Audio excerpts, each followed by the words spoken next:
태어날 때부터 곱추로 태어났습니다.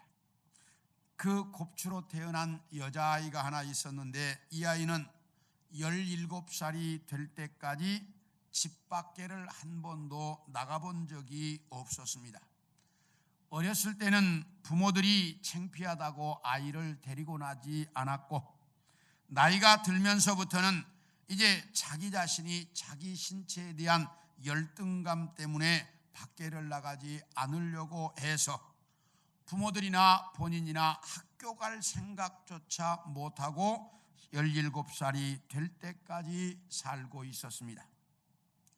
이렇게 살고 있던 어느 날, 그 동네에 사는 교회 다니는 한 집사님이 그 집 사정을 대충 아는데, 이분이 찾아와서 부모들에게 사정을 합니다. 내가 저 아이를 교회를 한번 데리고 가고 싶다. 부모들이 허락을 해달라. 그러니까 부모들이 벌쩍 뛰었습니다. 그러나 여러 번 사정을 하니까 그러면 그 아이가 허락하면 데리고 가라고. 이렇게 해서 아이에게 물어보니까 처음에는 전혀 반응이 없었습니다. 그런데 여러 번 이제 이 집사님이 반복해서 교회에 가겠다고 따라 나서서 17살이 되어서 처음으로 집 밖을 나가서 교회에 도착을 했습니다. 교회에 와서 예배를 잘 드렸는데 그날 목사님이 성령에 대한 설교를 하셨습니다. 성령에 대한 설교를 하고 예배가 끝나고 난 다음에 이렇게 말했습니다. 여러분들 그냥 집으로 돌아가지 말고 예배가 끝나면 이 교회당 주변에 나무나 꽃이나 또는 이렇게 풀밭이나 여러분 자유로운 데 가서 앉아가지고 저 나무를 통해서 하나님이 나에게 주시는 은혜가 뭘까? 하나님이 나에게 뭘 깨닫게 할까? 한 번씩 한 30여 분 앉아서 조용히 앉아서 한번 생각하고 성령의 음성을 좀 듣고 갔으면 좋겠다. 그러니까 예배가 끝나고 사람들이 다 나와서 이제 이 나무 밑에도 앉고 또는 꽃밭에도 꽃 밑에도 앉고 사람들이 쭉 앉았습니다. 이 곱추 소녀도 나와가지고 이렇게 앉으려고 하는데, 이 곱추 소녀는 사람이 많은 걸 싫어하니까 가능하면 사람이 없는 지역을 찾아서 가다가 보니까 한 사람이 없는 한적한 곳이 있어서 앉았습니다. 앉고 보니까 쓰레기통 옆이었습니다. 왜? 쓰레기통 옆이라 사람들이 없었던 거예요. 그래서 앉고 보니까 쓰레기통 옆이었습니다. 쓰레기통 옆에 앉아서 그래, 나 같은 쓰레기 같은 인간이 뭐 어디 앉을 수 있겠어? 쓰레기통 옆에 앉는 게 당연하겠지. 이렇게 한숨을 쉬고 있는데 어떤 소년이 하나 나타나더니 쓰레기통을 뒤지는 거였어요. 이 곱추 소녀가 볼 때 참 이상했습니다. 왜 쓰레기통을 뒤질까? 저 버릴 건데. 그래서 이제 이 곱추 소녀가 태어나서 처음으로 다른 사람에게 말을 걸었습니다. 아니, 쓰레기통은 왜 뒤집니까? 이 속에 캔이나 또는 다른 게 있으면 좋은 거 골라다가 그것을 모아서 팔려고 합니다. 아니, 그걸 사는 사람이 있어요? 예, 이걸 사는 사람이 있고 그래서 팔아서 돈이 되면 그 돈으로 우리 할아버지 약값에 쓰려고 합니다. 이러는 거예요. 그 쓰레기를 뒤지는 소년의 말을 듣는 순간 이 곱추 소녀의 마음속에 성령께서 역사하셨습니다. 그 얘기를 딱 듣는 순간 쓰레기도 필요한 때가 있구나. 그렇다면 나같이 쓰레기 같은 인간도 필요할 때가 있겠구나. 이 생각이 머릿속에 번개처럼 지나갔습니다. 그래서 이제 거기 앉아서 이것을 깨닫고 집으로 돌아온 이 소녀가 부모님께 이야기를 하면서 나도 어딘가 쓸 데가 있다면 일해보고 싶다. 그래서 찾다 보니까 가까운 양로원에 사람이 필요하고 봉사자가 필요하다는 것을 알게 되어서 이 소녀는 그때부터 봉사자로 이제 이 양로원에 가서 봉사하면서 정말 일평생을 기쁘고 즐겁고 정말 행복하게 그렇게 봉사하면서 살게 되었다라고 하는 글을 읽으면서 참 사람이라는 것이 이렇게 나도 쓰레기도 필요하다 이것을 깨달은 순간 자기의 인생이 변하더라 그 말이에요. 오늘 여러분들에게 읽어드린 이 본문 속에 보면 이스라엘 백성들에게 하나님께서 말씀하시기를 너희는 내 말을 잊어버리지 말고 살아라, 이것을 가르치기 위해서 그리심산과 에발산에서 말씀을 선포했다라고 말합니다. 그래서 오늘은 여러분들과 함께 그리심산과 에발산에 대한 말씀을 같이 좀 나누려고 합니다. 먼저 왜 그리심산과 에발산이었을까? 우리 신명기 11장 27, 8절을 봅니다. 시작. 너희가 만일 내가 오늘 너희에게 명하는 너희 하나님 여호와의 명령을 들으면 복이 될 것이요. 그 다음 절. 너희가 만일 내가 오늘 너희에게 명령하는 도에서 돌이켜 떠나 너희 하나님 여호와의 명령을 듣지 아니하고 본래 알지 못하던 다른 신들을 따르면 저주를 받으리라. 여기 뭐라고 말하냐면 너희가 내 말을 듣고 나를 섬기고 살면 복을 받을 것이지만 너희가 내 말을 듣지 않고 다른 신을 섬기고 살면 저주를 받을 것이다 라고 말씀합니다. 그런데 구약성경 레위기, 민수기, 신명기 여기에 보면 이 말씀이 수도 없이 반복적으로 나온다는 거예요. 너희가 내 말을 듣고 나를 섬기면 복을 받을 것이고 너희가 내 말을 듣지 않고 다른 신을 섬기고 살면 저주를 받을 것이다. 이 말이 수도 없이 반복적으로 나온다는 거예요. 그러면 왜 이렇게 반복적으로 똑같은 말씀을 하고 계실까? 그 이유는 하나님은 이스라엘 백성들이 이 땅에 살면서 복을 받고 살기를 원하셨습니다. 그러나 이스라엘 백성들은 하나님의 말씀을 잊어버리고 하나님을 떠나서 이방신을 섬기며 살 죄 많은 인간이라고 하는 것을 하나님은 너무도 잘 아셨습니다.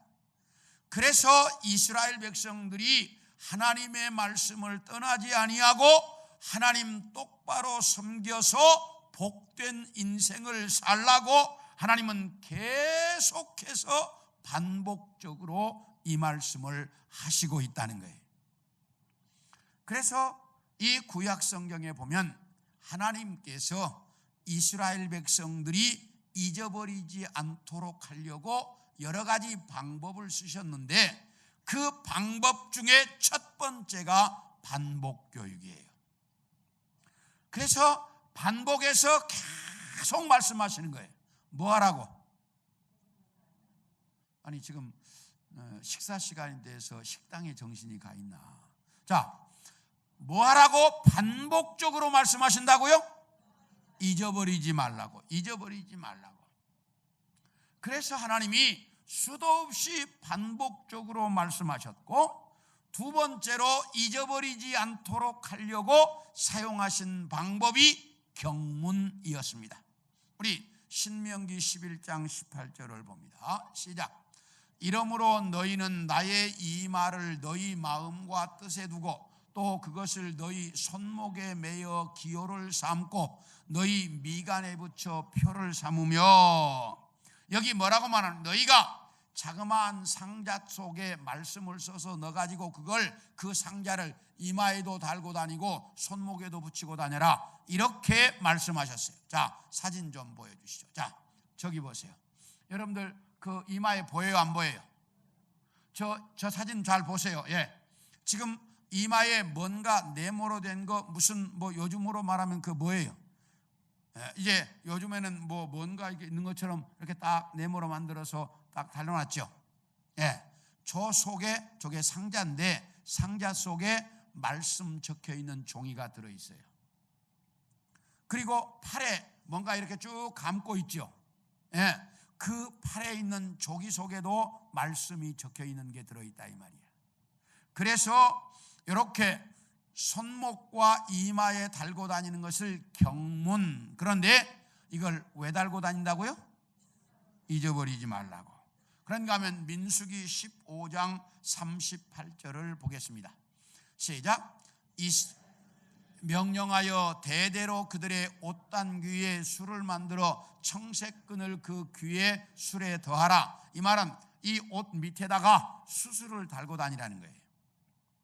그래서 이 수술이 이제 처음에는 순수한 마음으로 달고 다녔는데 나중에 바리새인들이 율법 조항을 613개를 만들어 놓고 이 옷 수술을 613개를 달고 다녀라. 왜? 나는 613개의 율법 조항을 다 지킨다. 그런 의미로 달고 다니게 했습니다. 그래서 이 경문, 이마에 붙이는 것이나 손목에 매는 것이나 옷술을 왜 달고 다니라고 했는가? 우리 민수기 15장 39절을 봅니다. 시작. 이 술은 너희가 보고 여호와의 모든 계명을 기억하여 준행하고 너희를 방종하게 하는 자신의 마음과 눈의 욕심을 따라 음행하지 않게 하기 위함이라. 다시 말하면 이 경문이나 옷술을 보고 하나님의 말씀을 기억해서 말씀대로 살고 죄짓지 말고 살도록 하려고 내가 이렇게 했다. 이렇게 하나님께서 말씀하고 있습니다. 이렇게 이 이마에 붙이고 다니는 경문이나 옷술은 하나님의 말씀을 잊어버리지 말라는 거예요. 하나님의 말씀을 잊어버리지 말고 말씀대로 살아서 너희가 복된 인생을 살아라. 이것 때문에 주신 건데 나중에 바리새인들과 유대인들은 이것이 하나의 자랑처럼 여겼어요. 그래가지고 말씀대로 살지도 않고 율법을 지키지도 않으면서 이마에 딱 달고 다니고 그러면서 내가 유대인 중에 유대인이다 이러면서 하나의 자랑거리로 여기는 이런 것으로 변질이 되었습니다만 이것을 하나님이 주실 때에는 뭐 하지 말라고? 뭘 잊어버리지 말라고? 하나님의 말씀을 잊어버리지 말라고 그렇게 하셨던 거예요. 이게 이제 첫 번째는 반복교육, 두 번째는 경문과 옷술, 세 번째 사용하신 것이 이 그리심산의 축복과 에발산의 저주였습니다. 우리 신명기 11장 29절을 봅니다. 시작. 내 하나님 여호와께서 네가 가서 차지할 땅으로 너를 인도하여 들이실 때에 너는 그리심산에서 축복을 선포하고 에발산에서 저주를 선포하라. 여기 뭐라고 말하냐면 이스라엘 백성들아 너희가 가나안 땅에 들어가서 살게 될 때에 그리심산 앞에서 축복을 에발산 앞에서 저주를 선포해라. 이렇게 말씀하셨는데 이것이 어떻게 실제로 이루어졌는지 여호수아서 8장 33절부터 34절을 봅니다. 여호수아서 8장 시작. 온 이스라엘과 그 장로들과 관리들과 재판장들과 본토인뿐 아니라 이방인까지 여호와의 언약궤를 맨 레위 사람 제사장들 앞에서 궤의 좌우에 서되 절반은 그리심산 앞에 절반은 에발산 앞에 섰으니 이는 전에 여호와의 종 모세가 이스라엘 백성에게 축복하라고 명령한 대로 함이라. 그 다음 절이요. 그 후에 여호수아가 율법책에 기록된 모든 것대로 축복과 저주하는 율법의 모든 말씀을 낭독했다. 여기 뭐라고 말하냐면 여호수아의 인도함을 받아서 이스라엘 백성들이 가나안 땅에 도착을 해서 이제 이 그리심산과 에발산이 있는 곳에 도착하자 이스라엘 전 백성들을 모아놓고 이 그리심산과 에발산 앞에서 이 축복과 저주에 대한 말씀 선포식을 했다, 이렇게 말씀합니다. 그렇다면 하나님은 왜 그리심산과 에발산 앞에서 이 축복과 저주의 말씀을 선포하라고 하셨을까? 그 이유가 뭘까? 그리심산과 에발산은 가나안 땅 중심부에 있는 세겜이라고 하는 지역의 남쪽과 북쪽에 있는 산입니다. 그리심산은 세겜의 북쪽에 있는 산으로서 햇볕이 아주 잘 드는 양지 쪽에 있습니다.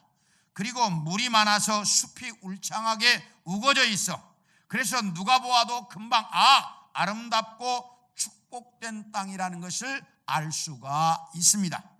그런데 에발산은 세겜의 남쪽에 있는 산으로서 햇볕이 잘 들지 않고 물이 없어서 나무가 잘 자라지 못해 바위산으로 되어 있어 누가 보아도 저건 사람이 살 수 없는 저주의 땅이라는 걸 금방 알 수가 있었다, 그 말이에요.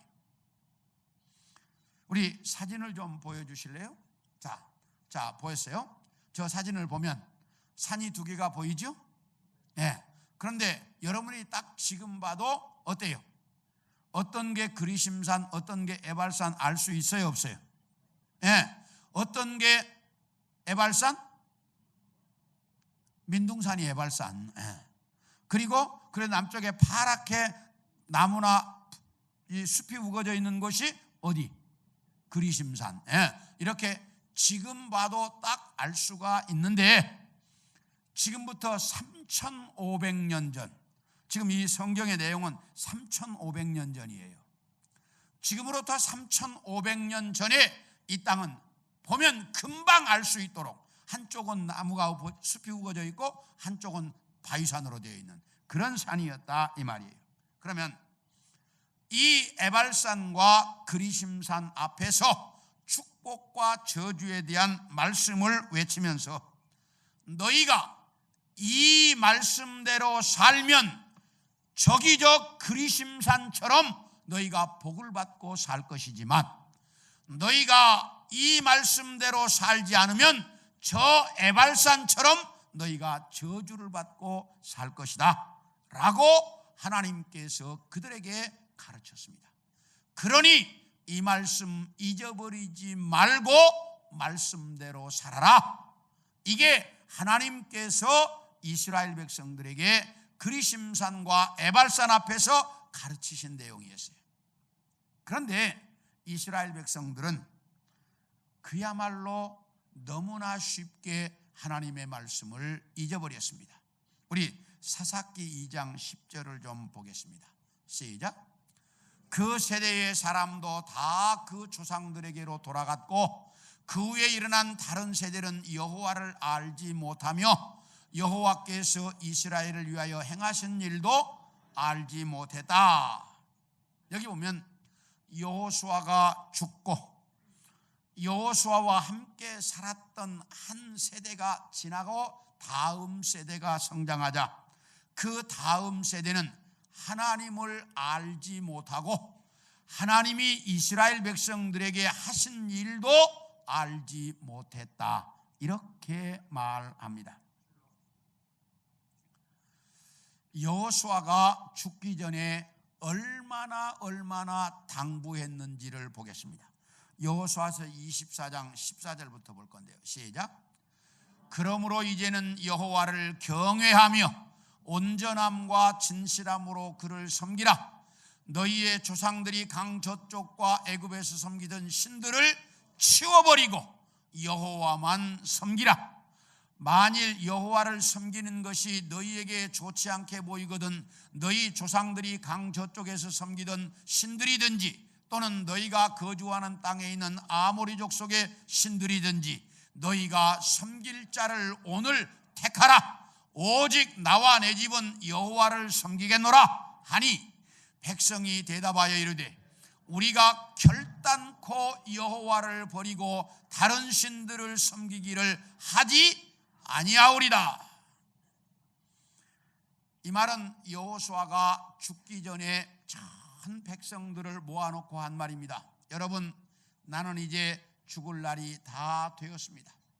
나는 이제 하나님께로 갈 때가 되었는데 내가 없더라도 여러분은 절대로 다른 신 섬기지 말고 오직 하나님만 섬기십시오. 나와 내 집은 어떤 일이 있어도 여호와만 섬길 것인데 여러분은 어찌하겠습니까? 그러니까 참 백성들이 여호수아여 걱정하지 마십시오. 우리와 우리 집도 다 하나님만 섬기겠습니다. 그렇게 약속하고 서원하고 또 약속을 했습니다. 그런데 한 세대가 지나가자 그 다음 세대는 하나님을 알지 못했다. 하나님의 말씀을 기억하지 못했다. 이렇게 말씀하고 있습니다. 그래서 이스라엘 나라에 400년 동안 암흑시대인 사사시대가 찾아왔습니다. 제가 우리 성도들에게 붙여준 별명이 하나 있습니다. 그 별명이 뭐죠? 조금 해서 한번 따라해 봅시다. 신기하고 놀라운 존재. 왜 제가 이 별명을 붙여줬냐면 제가 설교하고 한 주일만 지나면 긴가민가 합니다. 2주일만 지나면 제가 설명해주면 그렇습니다. 이제 기억합니다. 3주만 지나면 말로 해서는 기억을 못합니다. 증거를 보여줘야 그렇게 기억합니다. 그런데 4주, 한 달만 지나고 나서 이야기하면 목사님, 언제 목사님이 그런 설교를 하셨나요? 그래가지고 저를 의심합니다. 어쩌면 그렇게 신기하고 놀랍도록 잘 잊어버리는지. 그래서 너무나 신기하고 놀랍게 잘 잊어버린다. 그래서 제가 붙여준 별명이 신기하고 놀라운 존재입니다. 근데 그 말을 들으니까 그런 것 같아요? 안 그런 것 같아요? 요즘은 핸드폰이 나와가지고 핸드폰이 얼마나 편한지 몰라요. 그래서 핸드폰을 쓰다가 보니까 옛날에는 웬만한 전화번호는 다 외웠어요. 그런데 지금은 내 전화번호도 못 외. 그래요, 안 그래요? 외울 필요가 없다는 거야. 내 전화번호도 잘 못 외웁니다. 이렇게 지금은 이제 기억력이 자꾸 약해져 가는데 유대인들은 세계 제2차 대전 때 독일의 히틀러에 의해서 600만 명이 살해되었습니다. 그래서 이 엄청난 숫자가 살해된 것을 잊지 말자고 그것을 기념하기 위해서 홀로코스트 기념관이라고 하는 기념관을 세계 도처에 지었는데 세계에 17개 정도가 있다고 그래요. 이 홀로코스트 기념관이. 그중에 예루살렘에 있는 홀로코스트 기념관 이름이 야드바셈 홀로코스트 기념관 이렇게 말합니다. 이 야드바셈이라고 하는 뜻이 무슨 뜻이냐? 영원히 기억하기 위하여. 뭐라고요?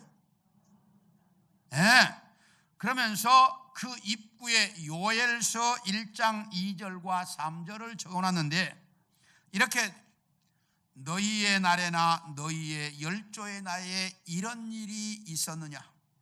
너희는 이 일을 너희 자녀에게 고하고 너희 자녀는 자기 자녀에게 고하고 그 자녀는 후대에게 고할지니라. 이렇게 적겠습니다. 이 말이 무슨 말이냐면 너희 조상들이 600만 명이 나치에 의해서 죽었다. 이걸 잊지 말고 대대로 기억하고 정신 똑바로 차리고 살아라. 이 말이에요.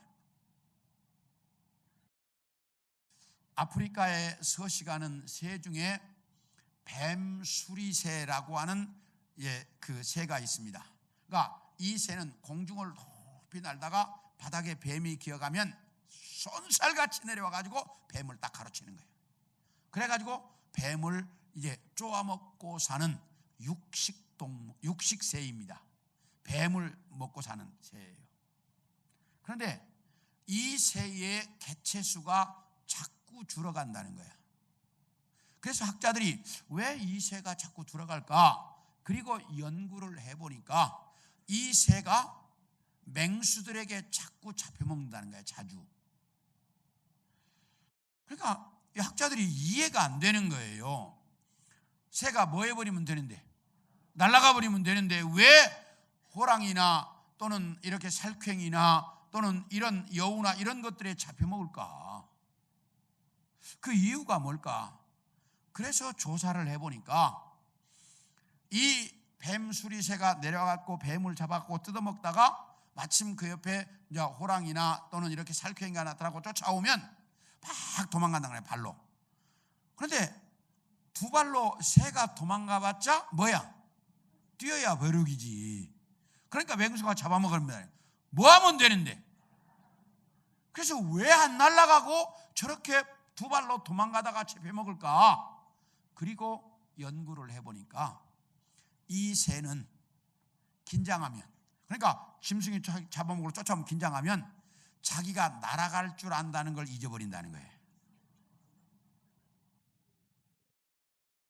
자기가 날아갈 줄 안다는 걸 잊어버린다는 거야. 그래가지고 발로 도망가다가 잡혀먹는다는 거예요. 참 세상에 희한한 새도 있어요.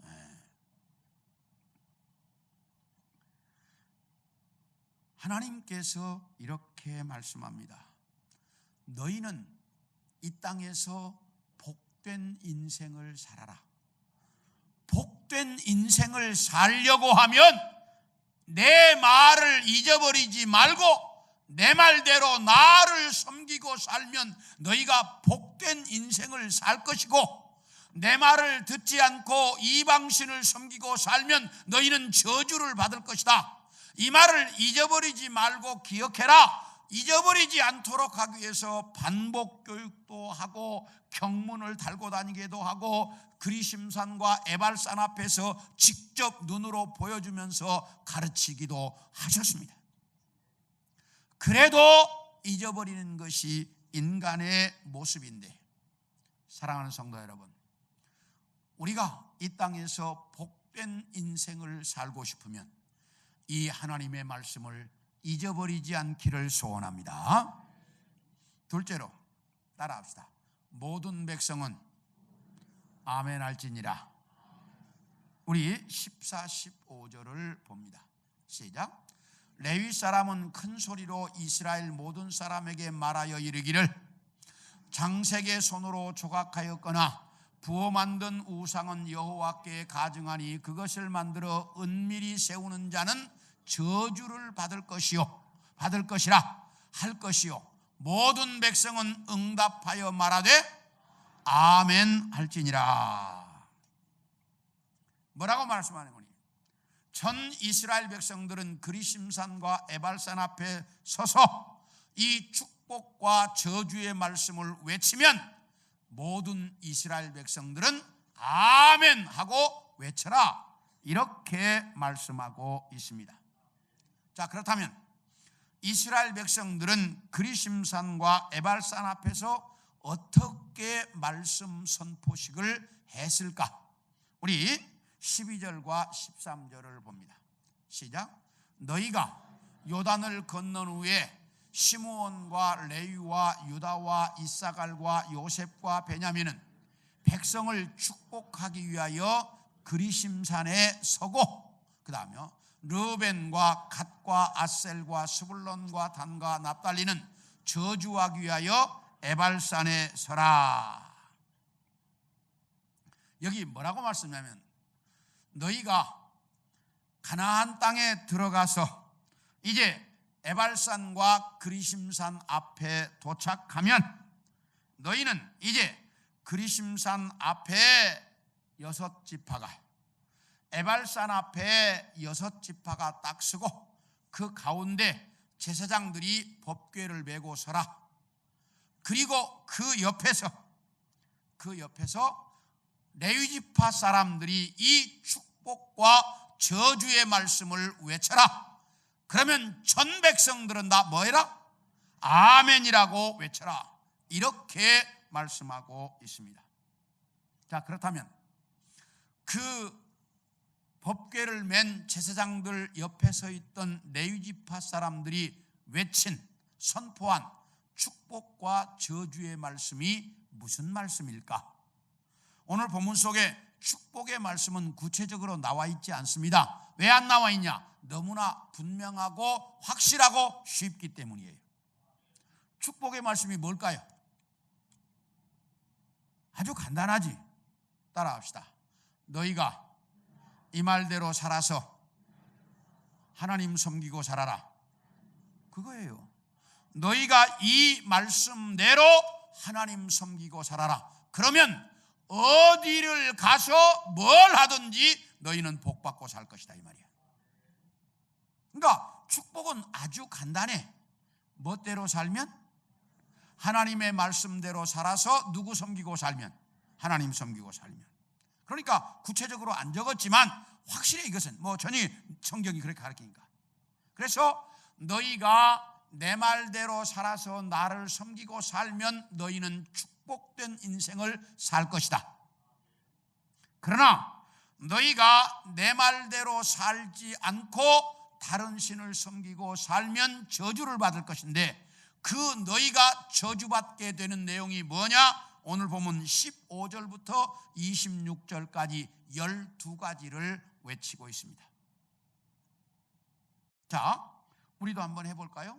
제가 이제 외칠 테니까 여러분들은 아멘이라고 하는 겁니다. 네, 여기 12가지가 나오는데, 첫째부터 우상을 섬기는 자는 저주를 받을 것이요. 네, 이렇게 한 거예요. 다음, 부모에게 불효하는 자는 저주를 받을 것이요.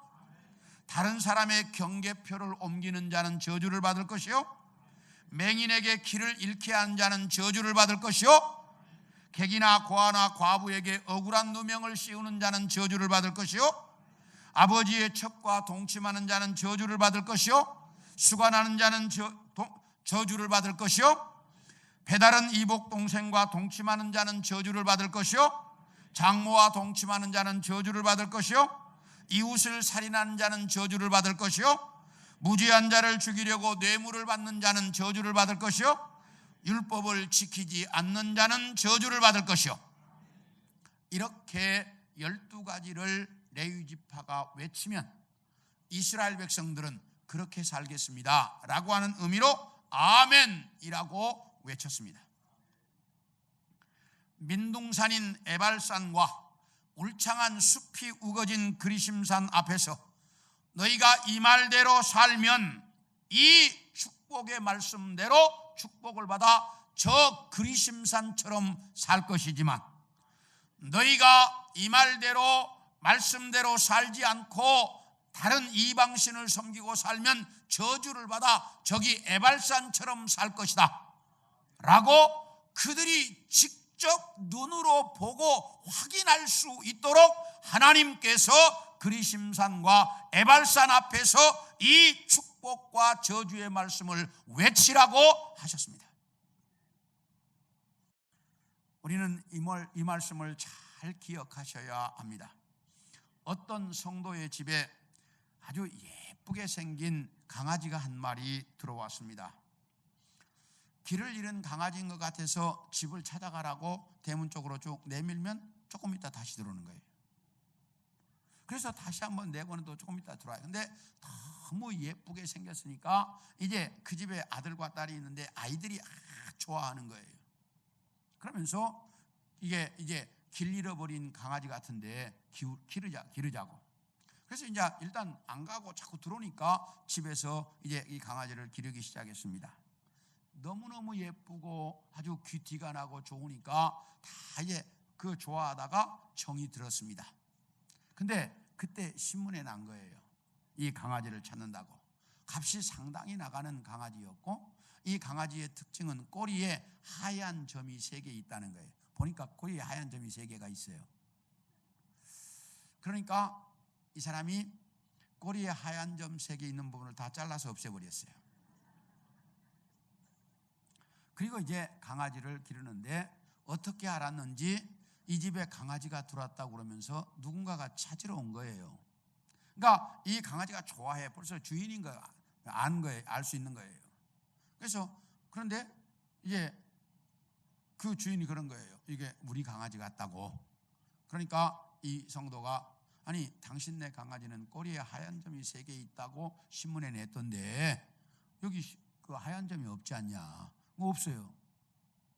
그러니까 이 주인이 자기 것 같긴 한데 하얀 점이 없으니까 증거가 안 되니까 말을 못했어요. 그리고 돌아갔어요. 그래서 이 성도는 강아지를 한 마리 그냥 공짜로 얻었고 그래서 아이들과 함께 잘 길렀습니다. 그런데 오랜 시간이 지나고 난 이후에 이 성도가 간증해 놓은 글에 뭐라고 기록했냐? 나는 귀하고 비싼 강아지 한 마리를 얻고 아들과 딸을 잃어버렸습니다. 왜냐하면 그때부터 우리 아버지는 거짓말하는 사람, 그리고 아버지 말을 믿지 않더라는 거예요. 그래서 그때부터 나는 아들과 딸을 잃어버렸습니다. 성도 여러분, 우리는 내 자녀가 부모의 말에 아멘 할 수 있도록 살아야 합니다. 내 자녀가 아멘 할 수 있도록 살아야 돼. 강아지 한 마리 얻고 아들, 딸 잃어버리면 무슨 의미가 있냐 이 말이야. 오늘 이 본문에 하나님께서 이스라엘 백성들에게 그리심산과 에발산 앞에서 너희가 저 산을 보고 이 말씀을 잊어버리지 말고 살아라, 이 말에 그렇게 살겠다고 아멘 해라, 이렇게 말씀하고 있습니다. 그런데 세 번째는 에발산에다가 비석을 세우라고 말씀합니다. 우리 4절과 5절을 보겠습니다. 시작. 너희가 요단을 건너거든 내가 오늘 너희에게 명령하는 이 돌들을 에발산에 세우고 그 위에 석회를 바를 것이며 또 거기서 내 하나님 여호와를 위하여 제단 곧 돌단을 쌓되 그것에 쇠연장을 대지 말지니라. 뭐라고 말하냐? 하나님께서 그럽니다. 너희가 가나안 땅에 들어가서 에발산과 그리심산 앞에 도착하면 너희가 말씀 선포식도 하고 거기 에발산에다가 비석을 세워라, 이렇게 말씀하셨어요. 그러니까 실제로 가나안 땅에 도착한 여호수아가 어떻게 하는지를 여호수아서 8장 30절부터 봅니다. 32절까지 보여주세요. 시작. 그때에 여호수아가 이스라엘의 하나님 여호와를 위하여 에발산에 한 제단을 쌓았으니 이는 여호와의 종 모세가 이스라엘 자손에게 명령한 것과 모세의 율법책에 기록된 대로 쇠연장으로 다듬지 아니한 새 돌로 만든 제단이라.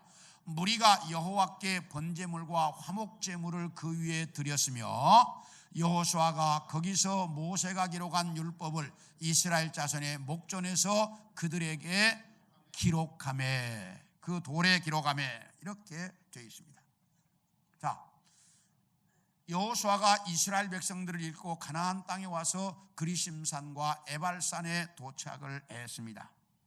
그러다 에발산으로 사람들을 데리고 올라가서 철 연장을 대지 아니한 자연석을 골라가지고 그 자연석에서 하나님 앞에 예배를 드리고, 그리고 그 자연석에다가 축복과 저주의 말씀을 기록해서 비석으로 세웠다, 이렇게 말씀합니다.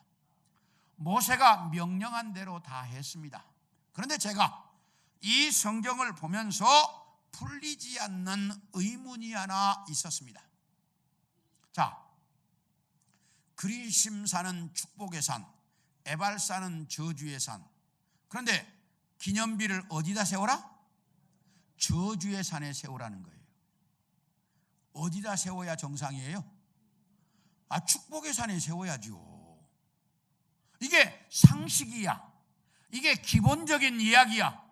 그래서 나중에 이제 사마리아 사람들이 예루살렘에 못 가니까 그리심산에다가 성전을 지었습니다. 왜? 이게 축복의 산이니까. 그런데 왜 하나님께서 축복의 산인 그리심산에다가 비석을 세우라고 하지 않고 저주의 산인 에발산에다가 이 비석을 세우라고 했을까? 이게 제 가슴 속에 풀리지 않는 의문이었습니다. 왜 그랬을까? 자, 여러분에게 묻습니다.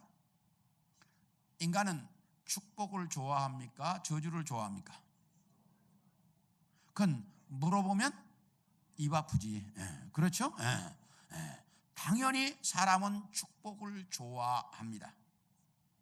그런데 축복의 말씀을 잘 잊어버립니까? 저주의 말씀을 잘 잊어버립니까? 아니, 확실하게 대답해봐요. 다른 사람들이 축복한다는 이야기는 수도 없이 들어도 잘 뭐해? 기억 못해. 그런데 누가 나에게 저주하는 소리 한마디만 들으면 평생 잊어버려, 안 잊어버려? 안 잊어버려. 가슴에 딱 네가 나한테 그 말했지. 참 희한해요. 이렇게 축복의 말씀은 좋아하면서도 잘 잊어버린다는 거예요. 그런데 저주의 소리는 싫어한데 안 잊어버려. 어느 교회에 목사님이 부임해서 10년이 넘도록 성도들에게 축복된 말씀을 전하고 목회를 잘했어요. 그런데 어느 날 10수년이 지난 어느 날 저주의 말씀을 전했습니다. 여러분, 이렇게 저주받지 않으려면 여러분들이 정신 차리고 사십시오. 신앙생활 똑바로 하십시오. 그랬더니 그 설교 지나고 나서부터 성도들이 목사님에게 돌아서 가지고 목사가 성도를 협박한다고, 겁준다고 이러면서 성도들이 돌아서 가지고 이제 수근수근 하기 시작하더니 그것이 문제돼서 결국은 그 목사님 그 교회를 사임하고 나왔어요. 10년이 넘도록 축복의 말씀을 전한 건 뭐하고?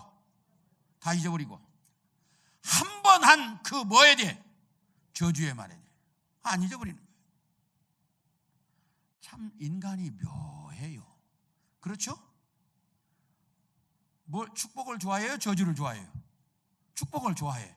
그런데 축복의 말씀은 뭐해? 잘 잊어버려. 근데 저주는 싫어한데 한 번만 들으면 안 잊어버린다 이 말이야. 오늘 이 기념비를 왜 에발산에 세우라고 했느냐? 잊어버리지 않는 저주의 산에다가 이 말씀을 기록해서 세워놔라. 그래야 너희가 뭐하지 않는다? 잊어버리지 않도록. 그래서 잊어버리지 않도록 하시려고 하나님께서 에발산에다가 이 저주의 축복과 저주에 대한 말씀을 새겨서 기념비를 세워놓으라고 말씀하셨습니다. 사랑하는 성도 여러분, 하나님은 우리가 이 땅에서 복된 인생 살기를 가장 원하십니다. 그런데 어떻게 해야 내가 복된 인생을 사느냐? 이 말씀대로 잊어버리지 말고 살아야 복된 인생을 살 수 있다 이 말이에요. 그래서 하나님은 말씀을 잊어버리지 않고 살도록 하시려고 수없는 방법을 우리에게 가르치고 계속 말씀하시는데도 잊어버리고 사는 게 우리의 모습이라 그 말이에요. 이제 따라합시다. 지금부터라도 잊지 말고 살자. 이 하나님의 말씀을 잊지 않고 복된 인생 살아가는 우리 성도들 모두가 되기를 축원합니다.